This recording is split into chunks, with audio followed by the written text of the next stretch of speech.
முருகன் பக்தர்கள் அனைவருக்கும் அன்பு வணக்கங்கள். என் அன்பு குழந்தையே, உன்னை வெறுக்கும் உன்னுடைய துணையின் இல்லத்தில் இன்று மிக பெரிய விஷயம் ஒன்று நடந்து உள்ளது. அதாவது உன்னுடைய துணை உனக்காக பேசி விட்டார் தங்கமே. அதை அவர்கள் வீட்டில் உள்ளவர்களால் பொறுத்து கொள்ள முடியாமல் அனைவருமே ஒன்று கூடி விட்டார்கள்.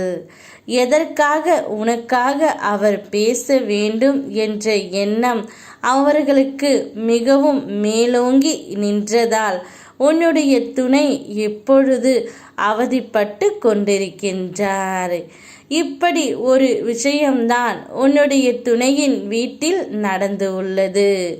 உன் துணை உனக்காக பரிந்துரைக்கப்பட்டு பேசி இப்பொழுது அவமானப்பட்டும் கூனி குறுகியும் நின்று கொண்டு இருக்கின்றார்.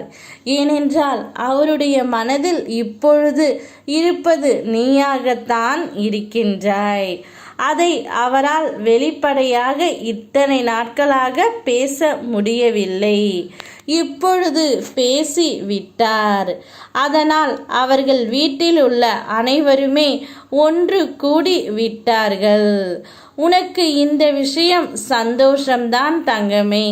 ஆனால் அவர்களுக்குத்தான் இது மிகவும் தீமையாக இருக்கின்றது.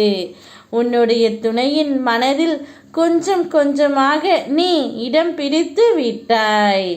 இனி உன்னை விட்டு செல்ல அவர் விரும்பவே மாட்டார். ஏதாவது ஒரு காரணத்தை சொல்லி அவர்களிடமிருந்து விலகி உன்னை தேடியும் வந்து விடுவார். மனதில் எதையோ நினைத்து வேதனையில் இருக்கின்றார். அது எனக்கு தெரியும். அந்த வேதனைகள் தீர்ந்து மகிழ்ச்சியாக உங்கள் இருவரையும் நான் வாழ வைக்கப் போகின்றேன். என்னுடைய மனதில் தேவையில்லாத எண்ணங்களுக்கு எப்போதும் இடம் தராதே தங்கமே. உன் எண்ணங்கள் அனைத்தையும் என்னிடம் ஒப்படைத்துவிட்டு உன்னுடைய கடமைகளை நீ செய். உனக்கான செயல்கள் அனைத்திற்கும் நானே பொறுப்பாவேன். நானே படைப்பாளியாக நின்று அனைத்தையும் உனக்கு முடித்தும் தருகின்றேன். இப்பொழுது கூடிய விரைவில் உன்னை தேடி உன் துணை வந்து விடுவார். நாளை முக்கிய ரூபத்தில் நான் உன்னை சந்திப்பேன்.